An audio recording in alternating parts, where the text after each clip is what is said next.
For inviting me this morning. There she is. It's very nice to share a little bit about the ministry of Bridges of Love and how we got doing what we're doing. But first I want to just say, is Dorothy Ford here this morning? No? Her husband, Don, was our treasurer for 4 years, and actually he was instrumental for helping us to get charity status when we first started the ministry. So I always feel a special connection with this church because, for one, we're Baptists, and also for Don helping us to get started 10 years ago. But we started Bridges of Love to connect the church with the community, and my husband and I became followers of Christ due to the outreach efforts of a church in Toronto that knocked on our door, and this was when our son was about 2 years old, and said, "Do you have children for Sunday school?" And we said, "Yes, actually, we've been looking for a church and we didn't know where to go." And they invited us to attend that church, and to make a long story short, we became Christians. They discipled us one-on-one for 6 months and gave us a firm foundation on which to grow. And 35 years later, Tom and I were feeling very restless, and we thought, what's missing in our life as a follower of Christ? And many circumstances led us to start Bridges of Love, but we felt that as a church, we need to be connecting more intimately with our community, and it's all about saving lives, and that's what Bridges of Love is about. It's not another program. We're tired of programs. It's about showing love through what we're doing every day of our lives. And 7 years ago, a doctor in Burnaby saw my website, and he said, "Would you like to help mobilize churches in Canada to be ready for a pandemic?" And I said, "A what?" And he said, "A pandemic." And I said, "What's a pandemic?" And so he started me on the journey of getting ready to mobilize churches to be coordinated and to be integrated into the emergency system, so that we're not just arriving on the scene, but we're actually coordinated as a body of Christ. I love the songs this morning on unity, and so that we can have a response that's not just arriving with egg salad sandwiches that are going to be thrown in the garbage, but it's being ready, being intentional about our efforts. And this flood has given us a little insight into what can happen when we have a major disaster. And we have learned so much from this, and we're going to have so much more to learn. But I think God placed on our heart, and He has opened up doors for us. Samaritan's Purse decided that they don't want anything to do with donations, so they turned this over to Bridges of Love. The people that phone there to volunteer, they take them on, but they don't want to be involved in the donation part of it. So they said, "Why don't you look after donations?" And I didn't know what I was saying yes to, and I said yes. But it's been great to connect with people, and what I'm learning, my phone never stops ringing. I'm talking to people all day long, and they want to talk, they want to share, they want to help, and in so many various ways. So it's been a great experience to find out how generous and how kind people have been. And the pastor said, "Tell a story." He said, "Well, people love to hear stories." So I've got many of them, but I think the one thing, Bridges of Love is about crossing barriers, about taking down misconceptions about a lot of different things that the government has about the church. And I've been building relationships with the public sector for 7 years now, and gotten to know many through this endeavor. But the one thing too is getting churches to work together in community, so that we're not having to do our own little thing, but we're actually combining our efforts to work together for the glory of God.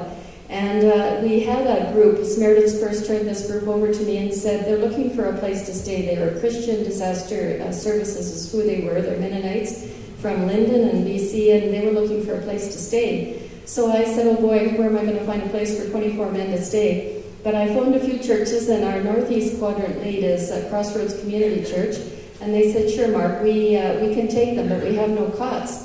And a friend of mine just happened to come into the office that morning, and she heard me talking about a need for cots. And even before I got off the phone, she was in the other office right beside me, and she was phoning a friend who does In From the Cold at a church in the Northwest. And when I got off the phone and she got off the phone, she said, "Mark, don't worry about the cots. Advent Lutheran in the Northwest is going to supply the cots, so I'll go over there and pick up the cots." And so away she went, and then we both met over at Crossroads Church, and she had the cots, and she also had enough food for 2 meals for these gentlemen.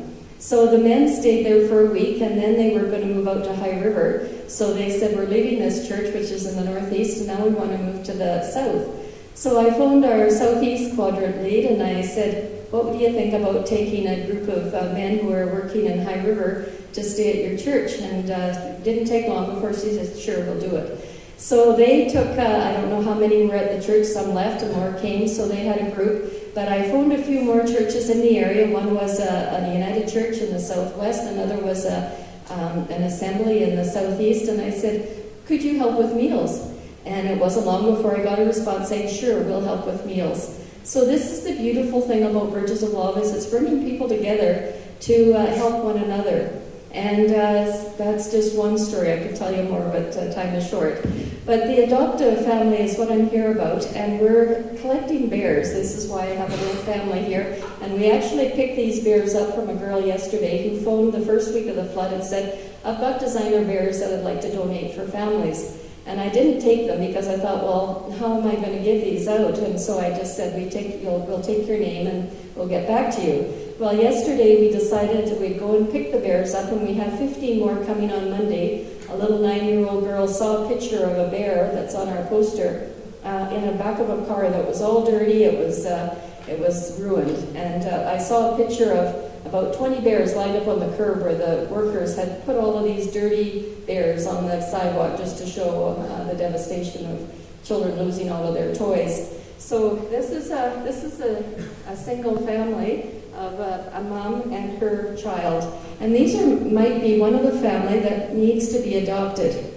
I was telling the pastor this morning that we can't label a family. We don't know what the family is going to be like that might be adopted. It could be a single mom, it could be a whole family, it could be a seniors person. There's been devastation in everybody's lives, and if you've been out to High River, you know that it's affected so many homes. I heard 4,300 homes have been ruined out in High River, and all around the city of Calgary and different areas, there's people that are devastated, and they're broken people, they're hurting. And what we feel with the adoptive family is we're going to try to help walk alongside of them. You don't have to worry about bringing them into your home. I'm sure they'll have places to go, but we're going to walk alongside of them and help them through this very difficult time when they need somebody to say, put your arm around them and say, what can I do? What can I do? Be a listening ear.